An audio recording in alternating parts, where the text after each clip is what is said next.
So I'm gonna keep my closing remarks short. So when Abby first gave me the schedule, she's like, and then you're gonna have half an hour to end this. I'm like, half an hour? I don't know if I can talk to me for half an hour, let alone the entire crowd. So I want to go through just a couple of things that stood out to me about our time over the last couple of days. Starting with Leland Melvin on Tuesday. Oh my goodness, yesterday. Excuse me, and the resilience that he showed.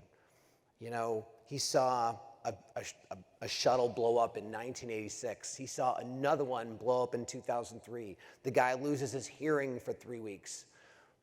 But he knew who he wanted to be. And to see that resilience and that extraordinary man accomplish what he's accomplished, it makes me feel lazy. I know, I talked to a few other people, it's like, what have you done with your life lately? I'm like, oh, well. But that was inspiring, and I love to hear that. For Eric Qualman, there's a couple things that stood out to me, and one of them that was just that really hit me is, there's going to be people that have passed away for thousands and thousands and thousands of years, and there's very little record of them. And it was, what is going to be your digital legacy? Oh, goodness.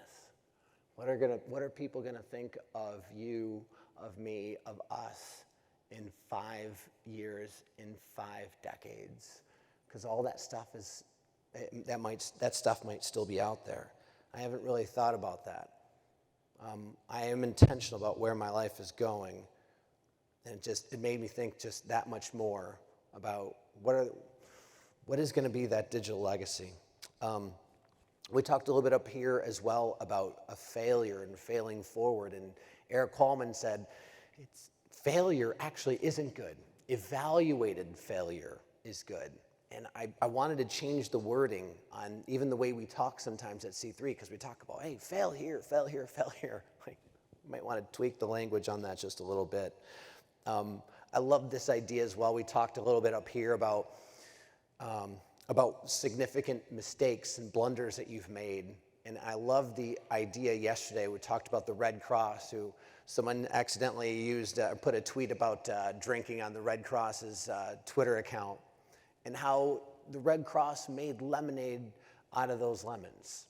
And I wonder if me, if you, if all of us sometimes just are so quick to see the lemons, and we don't think in our mind how to turn this into lemonade. How can we learn from it? How can we even turn it into something humorous? And that's something that hit me. That was genius. That was taking something that was negative and making into a 3 or 4x positive. And that was something that really resonated with me.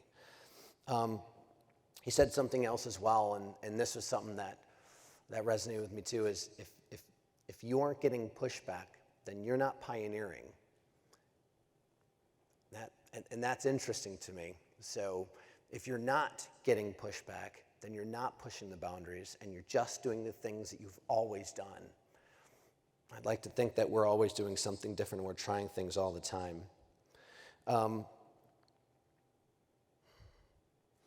The other thing, I don't know if Aaron Shaver's still in the room. I had some ideas on AI, and I seem quite sheepish to even mention them after seeing Aaron Shaver up here. But AI was a decent component of what we talked about out here. And what I'm interested in, and what I'm kind of looking for, is I'm interested in the day when maybe an organization says, hey, we outsourced our help desk today. And instead of having a QBR with that outsourced help desk, you say, we don't need it. We just had AI crawl all the interactions and do sentiment analysis on every single interaction, and your score is a 6.7. So we need you to be at a 7 or an 8 from now on. I can see that day. I can think about that for an outsourced HR firm, about AI crawling all those interactions and just seeing if there's a level of satisfaction that is expected. I can see that day happening with AI.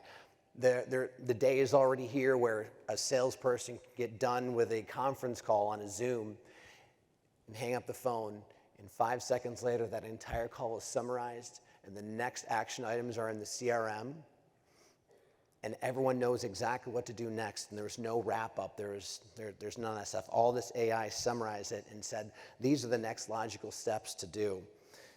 One of the things that Brandon Knight came up here and talked about yesterday, because he's an evangelist at Zoom, and this one's fascinating to me.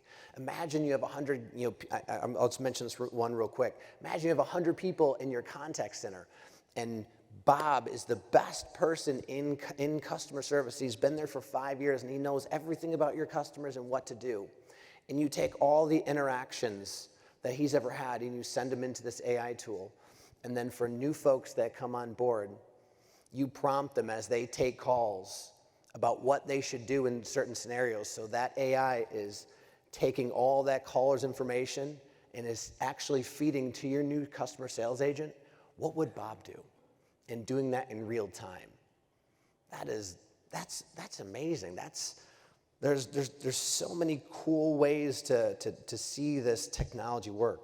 The last one that I'll mention here, and I know there's a lot of PEs and there's a lot of M&A out there.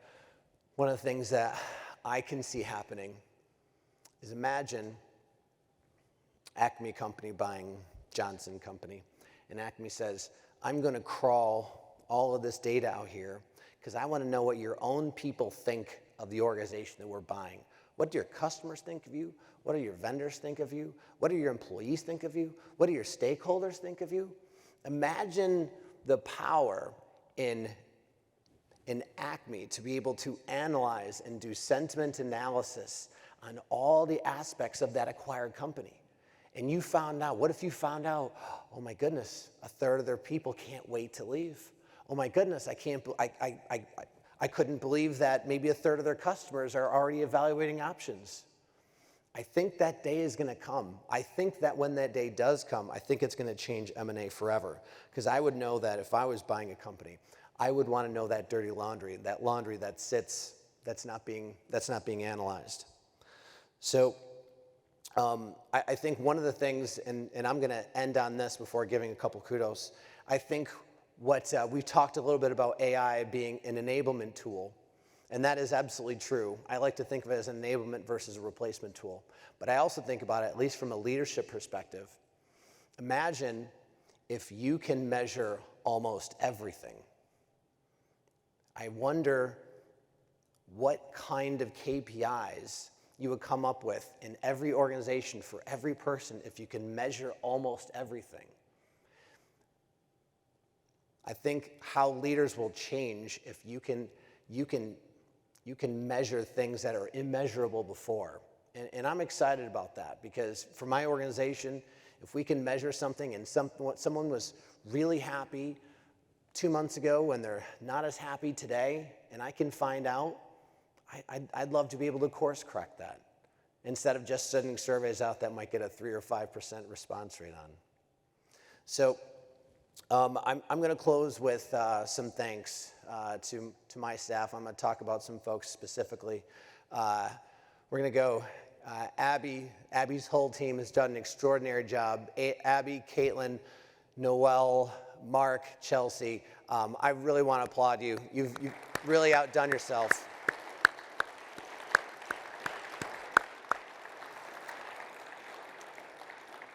This went beyond my expectations, and hopefully it met yours.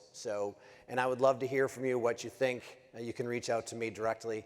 I appreciate you being here. This is about year 7 of doing this, and I think we're going to do this for a long, long time. So thank you for giving us your time and attention, and enjoy the rest of the week, guys. And we'll see everyone later. Take care.